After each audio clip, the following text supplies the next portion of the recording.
Well, hello and welcome to the Scottish Daily Mail Sports Weekend Review with Heather Dewar and John McGarry, where we look back at some of the biggest weekend sporting action, dissect Monday's back page, and also reflect on some of the biggest stories across Scottish sport. So, John, great to speak to you today. You were in the thick of the action yesterday. You were at the Hearts Celtic game. First of all, let's kick off with that and take a look at the back page because it's today's lead. Yeah, it was a game that really lived up to its billing. I think we all thought there would be drama. It maybe wasn't the greatest game for the purists, but in terms of talking points, controversy, it kind of had it all. Obviously the main one, which is our splash today, is Martin O'Neill, who's clearly very critical of the decision to send off Austin Trusty with in the latter stages of the game, which clearly had a big bearing on the outcome. Celtic were leading 2-1 at that point. Hearts were kind of coming back at them, but Trusty's dismissal basically made it a game of kind of attack against defence, and Hearts ultimately got the equaliser, which ensures that they remain 6 points ahead of Celtic. So it felt like a really big day in the title race.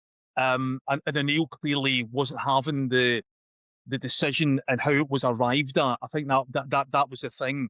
Um, and I actually have a lot of sympathy for him in this case, because if you look back at the incident, the referee, Stephen McLean, makes his initial decision to award a yellow card against Trusty. He's got a good view of it. So there's then a VAR intervention by John Beaton, and Steve McLean goes across to the monitor. I'm not sure what Stephen McLean sees any differently on the monitor that he didn't see in real time. I'm not quite sure why he changed his mind. And personally speaking, I don't think it is a red card. It is a subjective matter, but I think the Hearts player Kabori is moving away from goal, and I think Liam Scales is covering. Hearts are clearly going to say there is a red card, but I thought O'Neill was justified in his comments. Yeah, I mean, absolutely. That's pretty much what Martin O'Neill said post-match. But so boiling point is the lead on the back page. O'Neill left furious after VAR official intervenes in trustee dismissal. I mean, there's been a lot on social media about this red card ever since. But from your perspective, when you were watching it, I mean, to you, it was clearly not an obvious red card. No, I didn't think so. I mean, you do see instances of it where a player's going straight through and there's no covering defender, and there's really no case for defence. In that case, I thought it was very debatable, and I think the fact that the referee made his initial decision quite quickly, the whole thing about VAR, we're told, is it's got to be a clear and obvious error. Now, if it's a subjective matter, and I think this is, then I'm not sure you can say that is necessarily an error. So I'm not sure why John Beaton feels the need to kind of jump in. Steve McLean is well within his rights to go to the monitor and to say that he's standing by his decision. But that really happens. It seems almost as soon as they're called to the monitor, everyone's expecting the decision to be overturned and upgraded. And in this case, that's exactly what happened. No, listen, Hearts had the red card not been given, Hearts would have been jumping up and down about it. There's no doubt about that. But I just felt in balance. The player's first touch was taking him away from goal, and he was still a long way from goal. I wasn't convinced he was going to get a shot away. So I thought McLean's initial decision was correct. So I can understand why Celtic were upset by it. Do you think that this will go any further? Do you think that they will try and chase this up? I mean, as you say, from a Hearts point of view, I mean, they'll be obviously delighted with that. But from a Celtic point of view, it was something that for them, they'll have seen change the game.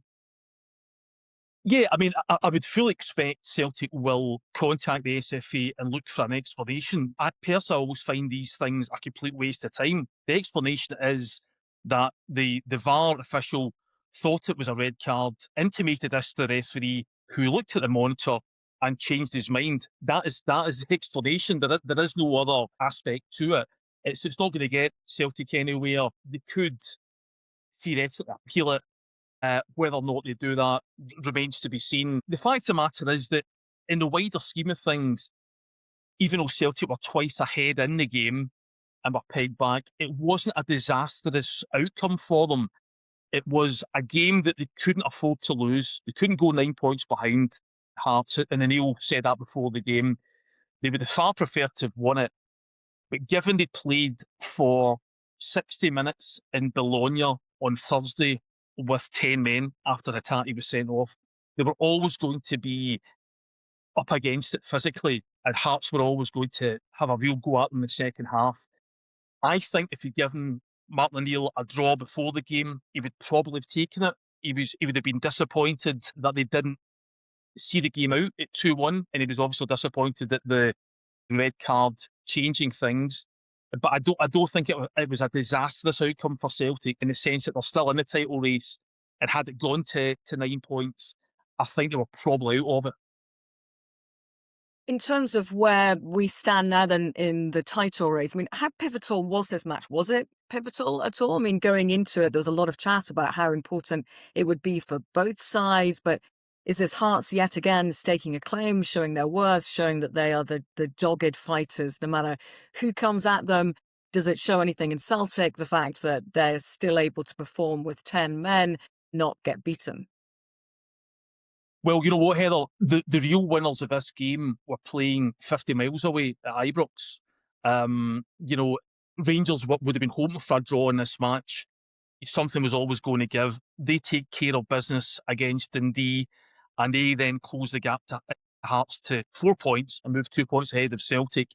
In terms of what we know, what we learned about Hearts and Celtic, well, Hearts still haven't lost at home this season. The only two games they've lost have come away from home. Their spirit is fantastic. You know, they had injury problems yesterday with Tammy Devlin and Lawrence Shanklin being out, and that's a situation they're going to have to deal with for the next sort of six to 8 weeks. But they managed to kind of shuffle the pack, bring a couple of new players in, and Celtic still couldn't beat them. So, listen, Hearts would have known that they could have dealt a series blow to Celtic had they won the game, but they still kept them at arm's length. And as Derek McInnes said after the match, they're still really pleased where they are. The games are now beginning to sit down, and they're still 4 points clear at the top of the table. They no longer have the Scottish Cup to worry about. They never had Europe to worry about. Every game for them is a cup final. You know, they're in a very good place, albeit they are missing a couple of key players in what's going to be a key period, and that might yet prove telling. Celtic's point of view, we didn't learn anything new in the sense that this squad isn't going to win the league. As it stands, it's not going to win the league. It's not good enough.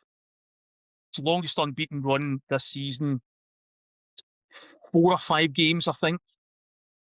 They would need to win pretty much every game between now and the end of the season. A lot's going to change in the next week. They have got plenty of money in the bank. They have got the capacity to sign 3 or 4 players that can turn the squad into a title-winning one. But as things stand, that squad's not winning the league. Well, that's interesting. Well, we'll touch on Gary Keown's column in a little bit because he does reflect actually on Celtic and their buying power at the moment. It'll be interesting to see. We don't have long now till the transfer window slams to a close, so we'll see what happens on that front. But you mentioned whether they're going to win the league or not. Well, a team that's come quietly up through the ranks, if we want to put it that way, are Rangers. Also on the back page today, Roll has top of the table in his sights. So after Rangers beat Dundee 3-0, you obviously weren't at the match, but yet again, it's a real sign of intention from Rangers they just seem to have come completely under the radar and seem to be rattling on that door pretty heavily for top spot. Yeah, it's almost like there's been 2 seasons in one at Rangers. You know, I mean, the early part where they didn't win any of their opening 5 games, there was this noise around the place, this anger against Russell Martin, this dismay that the new owners hadn't really delivered the way they said they would. A lot of supporters had kind of given up on the title early on. I never thought that was the case because it was still very early. What was significant is they recognised their mistakes. and they have made serious moves to atone for them by getting rid of Russell Martin and by employing Danny Role and by getting rid of Kevin Thelwell, the sporting director who was responsible for the woeful summer recruitment. And since then, Role has steadily improved them. He's not tried to do anything spectacular. He's not tried to ask players to do anything they're not capable of. And because of that, they've begun to win football matches. And with that comes, and they begin to improve a little bit. And they've signed a couple of players, and they begin to win football games a little bit more convincingly now. And have now won eight consecutive matches. So they're the form team in the country. They're only 4 points behind Hearts. And I'd make them not the clear favourites to win the title, but I'd make them the favourites to win the title at this point in time because I think there's still room for improvement. Think that line is followed by many observers at the moment. I've heard it a lot in a lot of football discussions over the last couple of days, but it's really interesting because he came in. People didn't really know too much about him as a manager. I think from some ends there was a bit of dissent as well, because I thought, not another manager. We don't particularly know. They had such a torrid time under Russell Martin, but he seems to know exactly what he wants without being too shouty, without being too over the top. It seems to be a bit of a quiet confidence. Maybe that suits. Yeah, he also knows what's required of him. I mean, from the outset, he didn't talk about projects or, things that were going to happen, in the distant future. He knew he had to win football matches in the here and now. And if it wasn't necessarily that pretty to start off with, then fine. So he has done that. And I think he's now given himself a platform and he's got the trust of the players and supporters.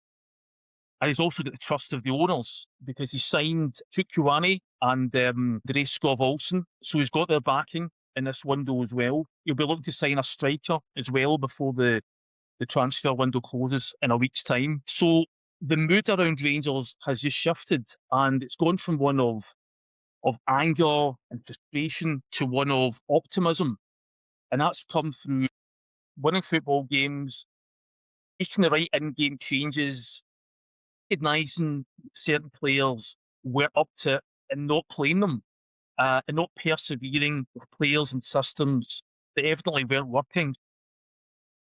There's an element of pragmatism to Danny Role, which I've been impressed with, and I think it has kind of caught the eye of a lot of people. Got a long way to go, and they're on a good run at the moment, Rangers. Inevitably, they will have a blip at some point, but significantly, next week when they play away to Porto, that's the last European game. They're out of Europe already. They just have to fulfil that fixture. They will have to kind of give it their best shot because they need coefficient points to an outside chance of direct entry into Champions League. So they can't just give up in that game. However, once that's out of the way, it does clear up midweeks. Celtic have the possibility to beat Utrecht on Thursday, that they'll have at least two more European games. Now, with that comes travel, comes the obvious physical exertions of playing the Thursday night and then attempting to get up for a game on a Sunday. We saw the effect of that yesterday. That's another thing that will be in Rangers' favour as this title race gathers pace.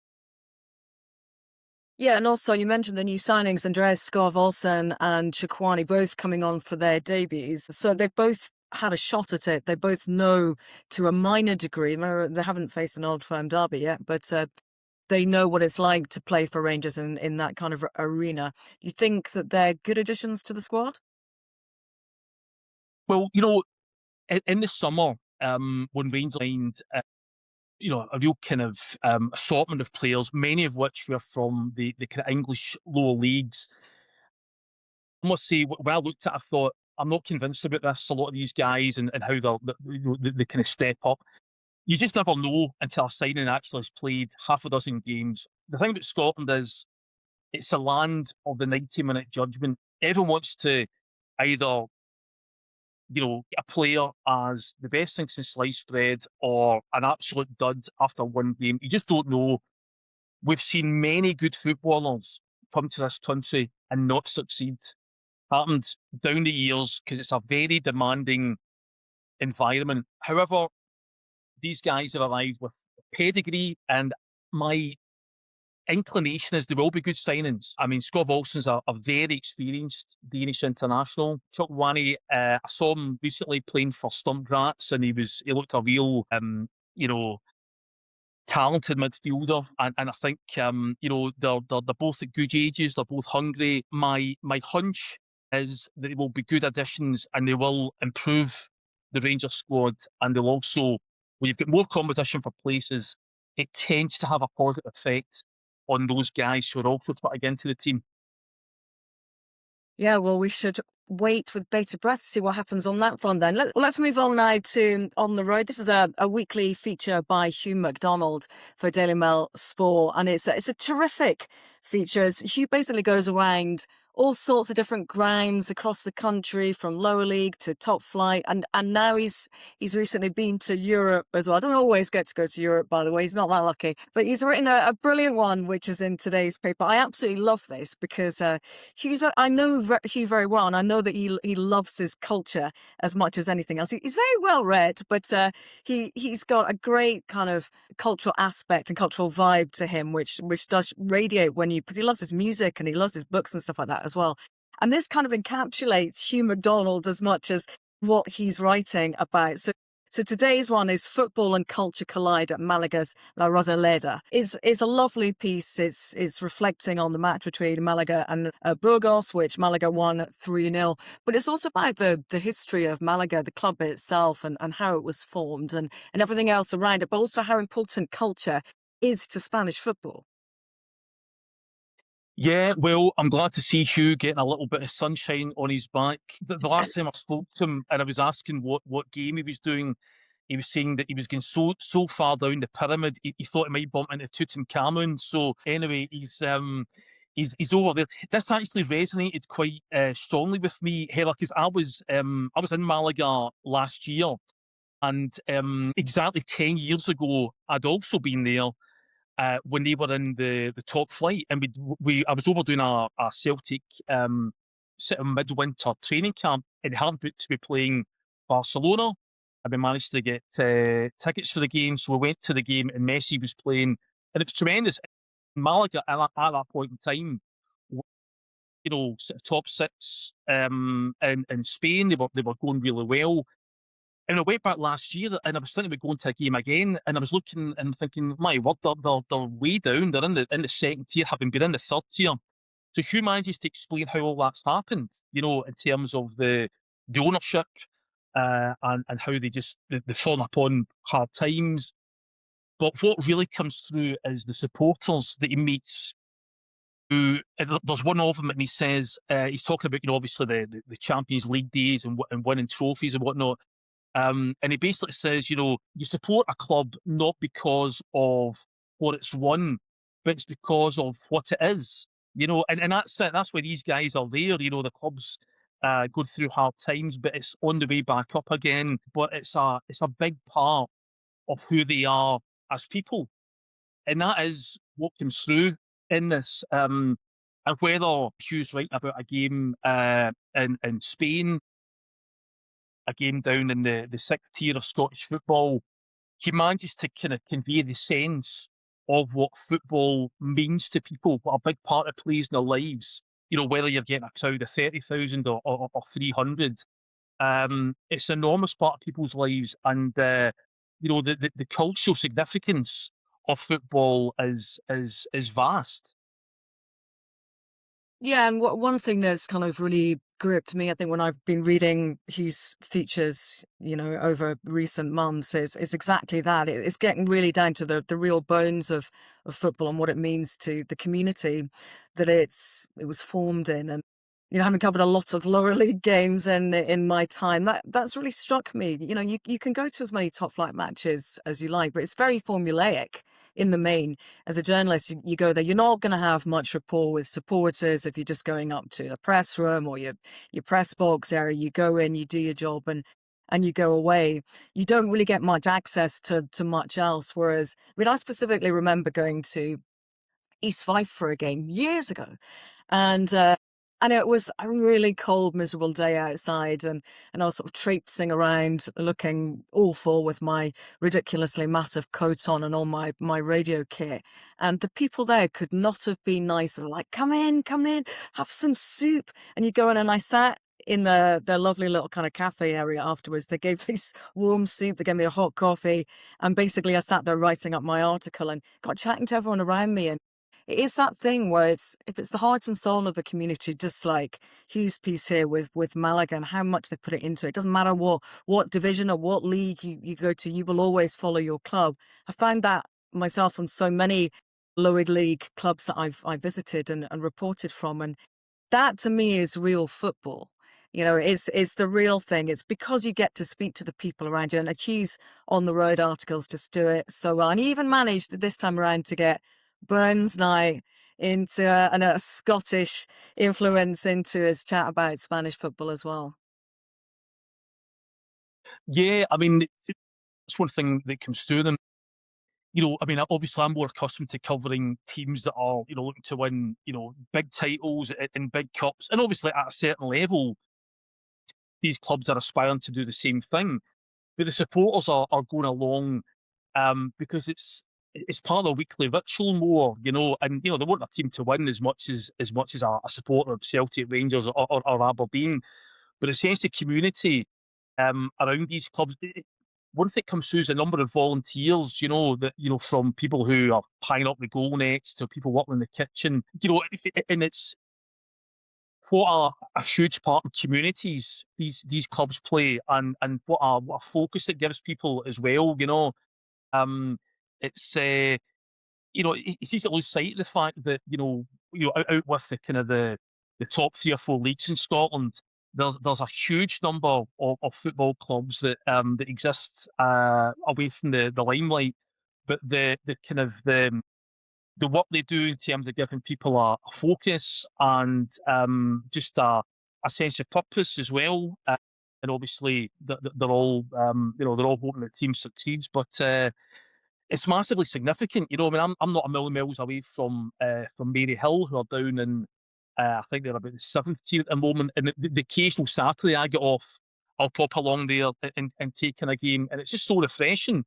From the kind of Premier League stuff, when you can, you're just sort of you're in the grassroots of the game, aren't you? And apart from the fact it's an awful lot more reasonable than going to Premier League football.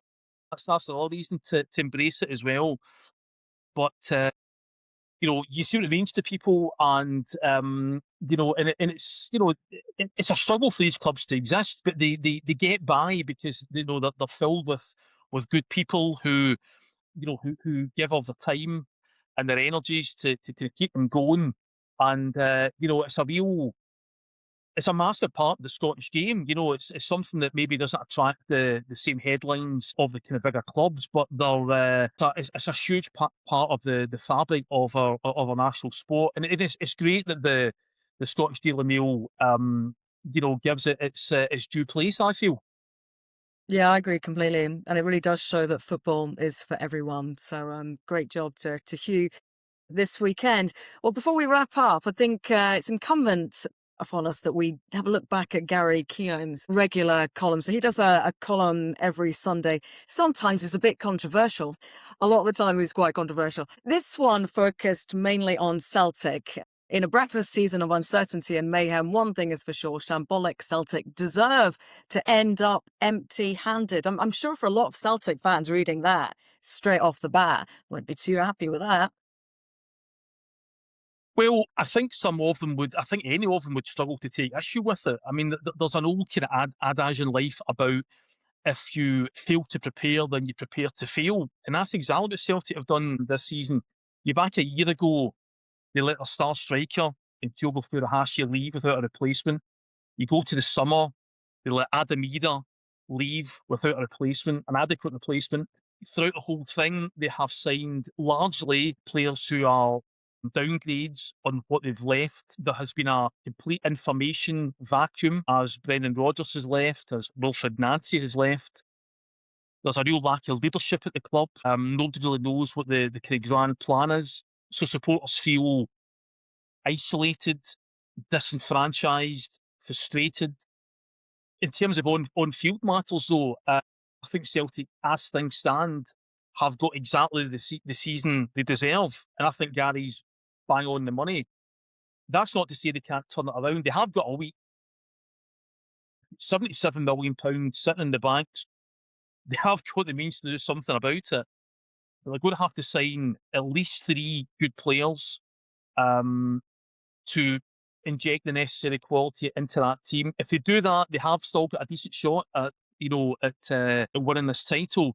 If they don't do it, then I think they'll come up short, and I think that nobody concerned will be able to arrive at any other view other than the fact that the blame for the matter lies solely with the hierarchy. So yeah, I agree with absolutely every word that Gary wrote. Yeah, I mean, and he did touch upon most of the things that you've just mentioned there. But one of the things I thought was quite interesting, and it kind of ties in, going back to the very start of today's discussion, ties in with potentially Rangers, and if you look down south to the English top flight, potentially with Man United as well. Gary says these players, so Celtic players, ought to have a look at themselves too. Some look like they downed tools under Nancy, obviously Wilfried Nancy. Most gave the impression they weren't listening to him. Whatever the reality, they have to take responsibility for being rolled over by St Mirren in a cup final. And I guess you do have to ask the question, much as though a lot of people will think the board are at fault, a lot of people will think Nancy was at fault prior to O'Neill coming in. But what about the players? We don't often put a lot of the onus here on the players, but actually look at Rangers, for instance, under Danny Rule and how they've managed to work so effectively with him, and now they're seeing the results they wanted. Look at Manchester United, absolutely capitulating at times under Amorim, and now 2 games under Michael Carrick, and they've won 2 massive matches. Is it all down to the manager? We've now got O'Neill in at Celtic. How much responsibility do the players have? And actually, how important is a manager? Is it all down to the system? Do the managers have such a massive impact on a team that actually players who simply are, ill-equipped to adjust quickly to system changes will never get the results? What are your thoughts on that?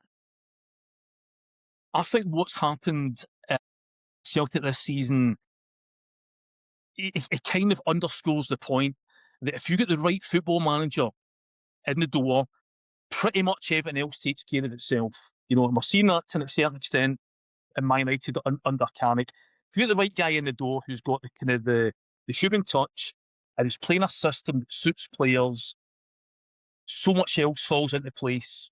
Players are comfortable and results then tend to follow. I think the problem with Nancy was simply that he came in mid-season and was determined to play a 3-4-3 that they were completely unsuited to. And nobody in the hierarchy, at any point in the interview process, if there was an interview process, said, "Are you sure about this?" or raised a red flag. And it was insane to actually try to implement that without a pre-season, without the right players to do it as well. It was just ludicrous. You know what? You can maybe point the finger at certain players. I don't think the Celtic players did down tools under Nancy. I think they were just bewildered. They were being asked to do things they weren't capable of. They didn't understand a lot of the instructions. I don't think that you could say they were lacking professionalism.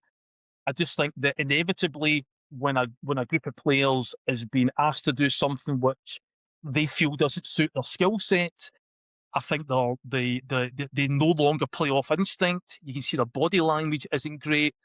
Yeah, you know what? Maybe they'll perform. You're always expected to do your absolute utmost in any circumstance. And, uh, you know, I think perhaps towards the end of Nancy's time, you could maybe question if their minds had gone. But I think it's a kind of cause and effect thing. I think if you get a manager in who's so completely ill-suited to the task at hand and the players, then it's going to unravel. It is easy to kind of to point the finger at the players, but you know, nobody's pointing the finger at the players under Martin O'Neill when he came in first time around. So why change it? There was no need to bring in this radically different approach. So I think it all goes back to the decision-making process, and the players by and large they were outstanding yesterday, but you can see they're more in tune with what's been asked of them. Well, I guess it does show the importance of a good manager after all, then, and probably why they all get paid the big bucks. Well, Jonathan, thanks so much for joining us this week. We're going to bring you another edition next Monday. What's up next for you in the coming days then? Obviously, big game for Celtic. Anything else in the week ahead you should point our listeners to? Yeah, we'll be looking back in tomorrow's paper at the big game at Tynecastle yesterday. There's some interesting news to come out of that in terms of a player who maybe might be moving on, who will be, we believe, staying at Celtic. Moving on the week, Celtic home to Utrecht on Thursday night. The situation is now clear as day. They win that game, they go through to the next round of the Europa League. So that's a big night. That would be a commendable achievement if they were to get there. Albeit, I think some Celtic fans might think that it's a bit of a double-edged sword, given how tight the league is. So yeah, that's the next game on the horizon, and then we're into the weekend where Hibs play Rangers. So yeah, there's no let up at the moment, and then the transfer window closes around this time next week. So I'd expect there'll be plenty happening on that front as well. So yeah, never a dull moment, Heather. A dull moment indeed. Look forward to all the action in the week ahead. Then thanks very much once again for listening. If you want to read our stuff online, you can check out at Daily Mail Sport.